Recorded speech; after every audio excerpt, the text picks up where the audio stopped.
Next on Broadway Profiles, life after Hamilton. The revolutionary year ahead for Tony winner Renee Elise Goldsberry. Plus, a Broadway thriller. You'll hear from the star of MJ, the upcoming Michael Jackson musical. Plus, new info about when other great shows are returning to Broadway. And Waiting for Van Gogh. I'll talk to the man who's helping bring the immersive Vincent Van Gogh experience to New York City and across America. I'm Tamsin Fidel, and this is Broadway Profiles, presented by Broadway.com. So glad you could be here for another great episode of Broadway Profiles. I'm Tamsin Fidel. Well, the countdown is on till September. That's when Broadway theaters are expected to reopen in New York City.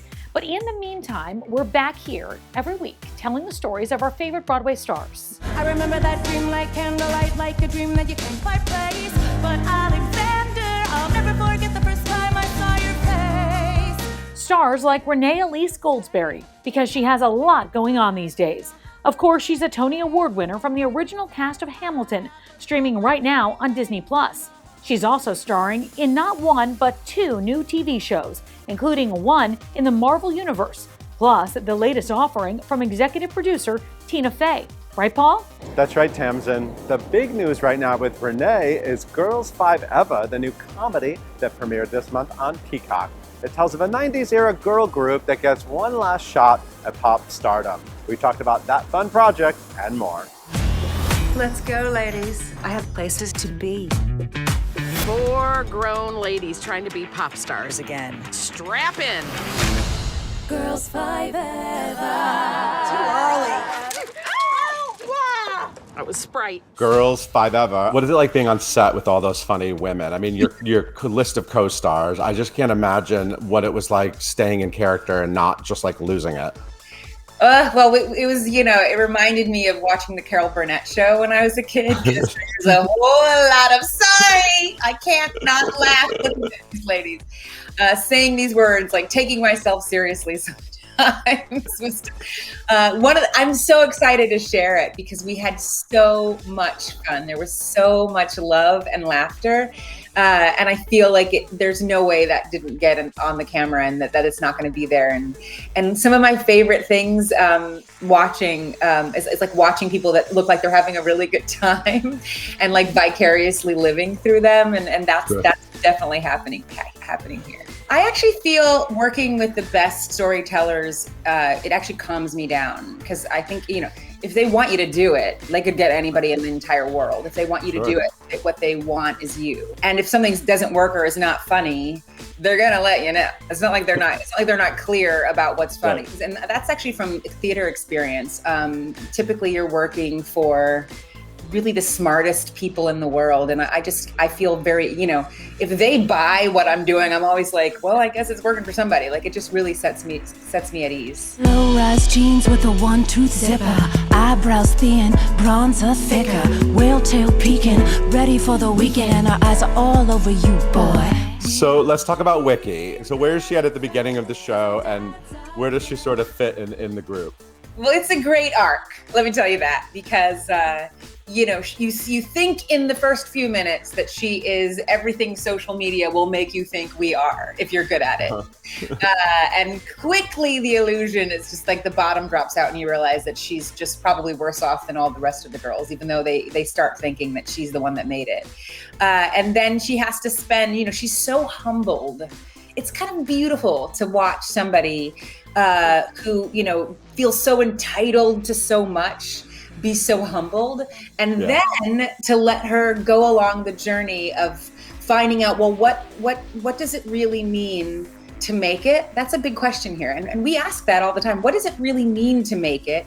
And who do I need? What kind of allies do I need in this game of Survivor? And who do I have to be to really be worthy of those friendships? So these are the kinds of questions she asks herself, and throughout the season. And it's fun to watch her to grow up and to take herself a little less seriously. Did you ever have your own pop star fantasies? I feel like you were more of a theater girl. I got one right now. Okay. I have had a pop star fan. I mean, don't we all? Come on. Yes, I've always had a pop star fantasy. I have one at the I'm sitting around. It's not by accident, but I'm sitting around recording equipment and guitars. Yes. They don't just happen to be behind me. Yeah, I'm actually working on an album right now. So I thought it was a wonderful thing because I think there are so many women that are not 19 that are killing the game of pop music. They're killing it and they're not taking no for an answer. And that's something that I think we need to keep saying to ourselves as we get older. I'm still worthy of the things I dream of. So yeah, I have pop girl fantasies that started when I was a little girl, and at the tender age I am now, they're still here. You are joining the Marvel Cinematic Universe, the MCU. You're in She-Hulk. The MCU, they don't care if you just like reveal secrets of characters or plot. So just tell me everything. You're like the smartest person ever that has asked me that question. Honestly, I have to say, I'm not allowed to say anything, of course, which is such a huge honor to say. It sounds so, it sounds so mysterious, but I'm a huge fan of the Marvel Universe, and the idea that my name is in any press associated with it is like a huge honor in my life. It could be bigger than Hamilton. Could be, yeah. As big and groundbreaking as Hamilton was, there are other universes that reach really far and deep, and that's one of them, and for good reason. You are a real theater girl. I mean, you pounded the pavements of Broadway for many years. That's how we all first fell in love with your talent. So theater's a really big part of your career. You know, theater got me everything I've ever had. Theater got me. Who would have thought in the world that I came up in, there was something beautiful about choosing theater, success in an original show on Broadway, and all of that experience and the choices that were made to do what I love have really yielded such beautiful results. So you wanna be starting something? You got to be starting something. I said you wanna be starting something. You got to be starting something. The marquee is up for MJ, the upcoming new musical inspired by the life of Michael Jackson. It begins performances on Broadway in December, officially opening February 2022. MJ stars Tony Award nominee Ephraim Sykes as Michael. It's like it's getting real now. It's like we've all been away from each other and not being able to be in a space like this together in over a year. And just to be back in the theater where we can share this love on a very personal level, share this music and that energy, I think we're all kind of needing it. We're all kind of dying for it right now. So, yeah, we're so excited. So excited. Of course, MJ is not the first musical returning to Broadway. The first shows are coming back in mid-September. Broadway.com correspondent Charlie Cooper is here with the details. Broadway's biggest shows are back. As of now, the official relaunch date is September 14th, 18 months after The Great Bright Way went dark. First time I'm thinking past tomorrow. Check this out. On the 14th of September, we can expect to see the return of Lin-Manuel Miranda's revolutionary musical Hamilton at the Richard Rodgers Theater. Streaming now on Disney+, Hamilton basically swept the 2016 Tony Awards. And since it started streaming this past summer, the iconic show earned a Critics' Choice Award, as well as NAACP Image Award and Golden Globe Award nomination. The circle of life continues as Disney's smash hit The Lion King also continues performances on September 14th. It's one of the longest running musicals in Broadway history, and we're so glad it's back. Based on the 1994 Disney animated film, The Lion King roared onto the Broadway scene in 1997. The show took home 6 Tony Awards, including Best Costume Design and Best Musical. Also on September 14th, theatergoers will be able to return to Oz to experience the long-running hit musical Wicked at the Gershwin Theater.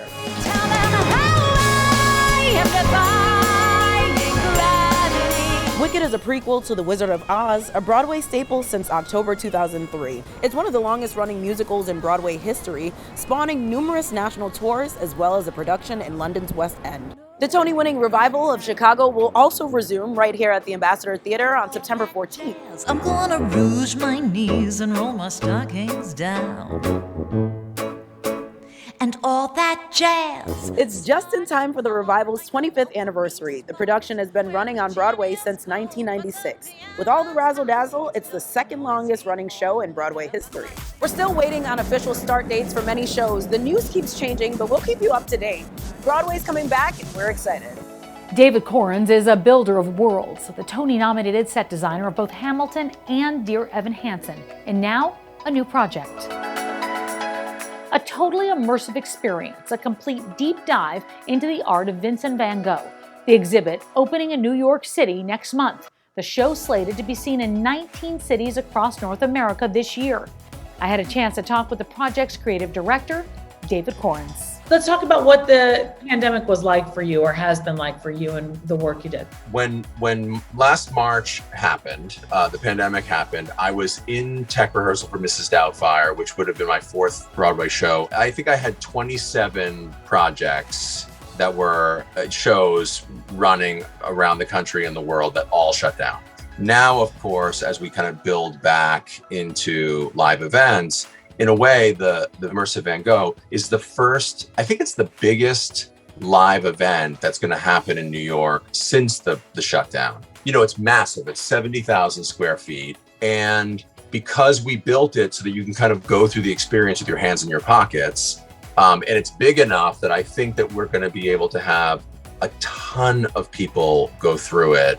And in a way, it's kind of signaling we're back open for business, and it's going to happen in June. And then all of the shows are going to follow quickly after. So it's kind of an elegant, swoop back into working. How did you put all that together? When it goes from your mind to paper to execution, how does that happen, and how long did something like this one take? We knew that, first of all, if we were going to be in business, we knew that we had to get a big enough space that we could kind of expand or contract the amount of capacity. You know, there's basically the lobby experience. Then there's what I call the gallery experience. And the gallery is kind of like, we've kind of got top-down projections of these circles that allow you to be socially distant if you want, but we're adding all these kind of like interesting kind of hidden rooms and secret things that you can kind of, different viewing platforms. So I think it will be kind of a meandering feast that you can kind of take these things in. You can sit down in one place and watch the entire thing unfold around you,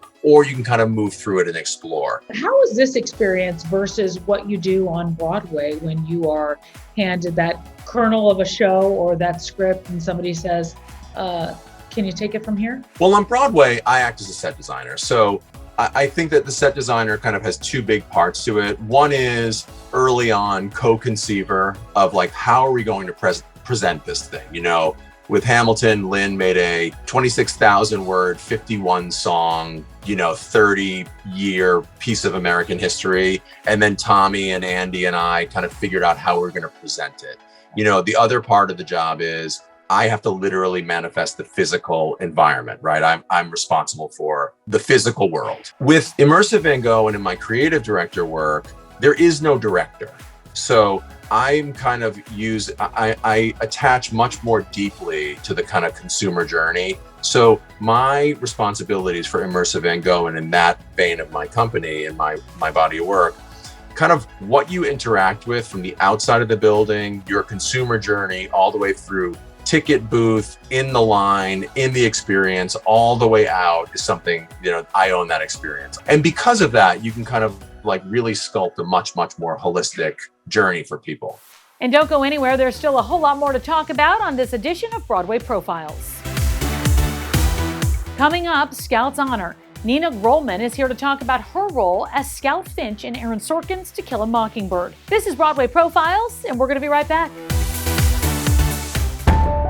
Now a message from theater legend Patti LuPone. When our entire industry shut down 14 months ago, my company castmates and I were 10 days from opening. Suddenly, everything we had been working towards stopped overnight. And we were told it'll be a couple of weeks and we'll be back.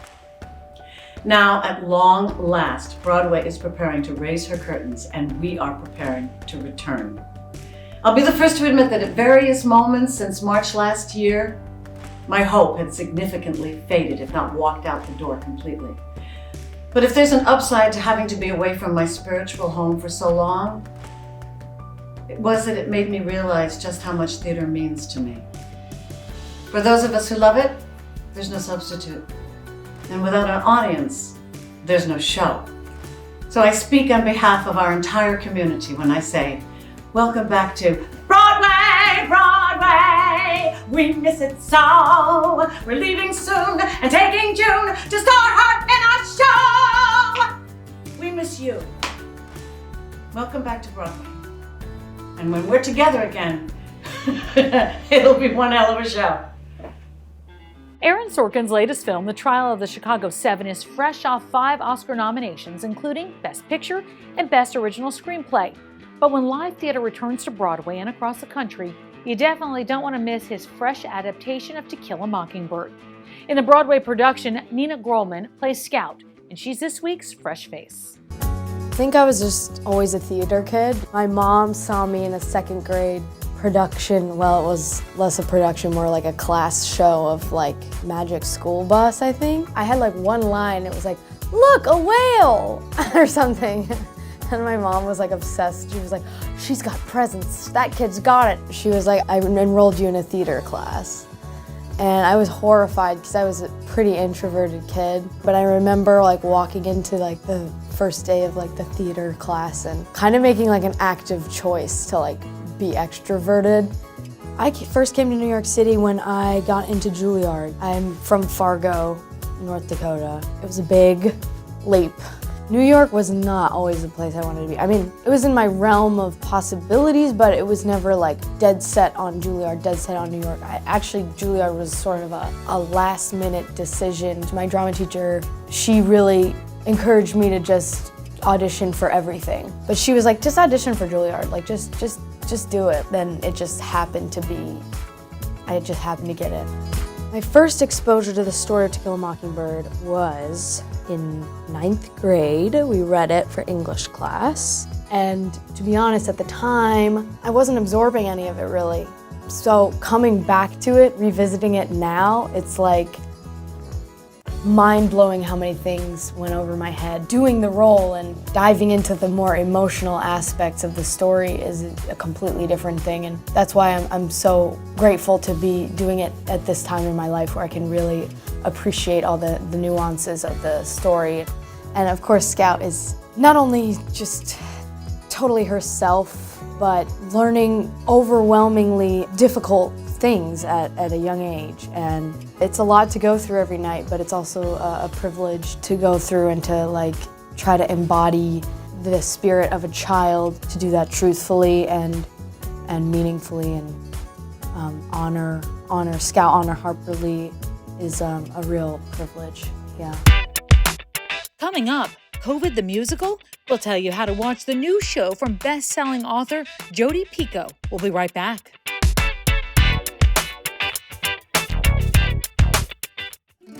Jodi Picoult is the author of 24 novels, the last 8 of which have debuted at #1 on the New York Times bestseller list. Now, she's out with a new musical streaming right now called Breathe. The story chronicles COVID-19's impact on 5 very different relationships, and it stars some of Broadway's top talent, including Kelly O'Hara and Brian Stokes Mitchell. I had a chance to chat with the best-selling author. Basically, my co-librettist, Tim McDonald, and I, we started writing this right after we both attended the wedding of Ariel Jacobs, a Broadway star, who was going to be in a musical adaptation of one of my books called Between the Lines. That never opened. It was supposed to happen last April. Right. And we all came home from the wedding, and everyone at our table got COVID except for me. Oh my gosh. So when Tim recovered, we started talking about how the world was changing and how, as writers, we could document and chronicle what was going on and make sense of it too. For some reason, musical theater felt like the right medium for it at first. Because I think when you go to the theater, you're in your own little seat and you're having a very private experience, but you are feeling exactly what the person next to you is feeling because of what's going on the stage. And that's what lockdown was. You will also see, in the show, there were things that we talked about where we had already forgotten those things. Like, do you remember when this was going to be a 2-week lockdown? Do you remember when we found out that children could get this? Like, all of these were slow bits of knowledge that were fed to us as we began to work our way through a pandemic. And we've almost blocked it out of our minds. So being able to mark that through the voice of a character was really, really important. I think if this musical is surprising in any way. It's going to be that I think people will expect to be very depressed because, who wants to see a pandemic musical? Well, you're not. It's actually, you're going to laugh a lot more than you think, because we do focus on, the ridiculous and the sublime, as well as the devastating. And the ending of it was meant to allow you to imagine what the world will be like one day. And we'll be right back. And that's going to do it for us. Until next time, I'm Tamsin Fidel, and this is Broadway Profiles, presented by Broadway.com.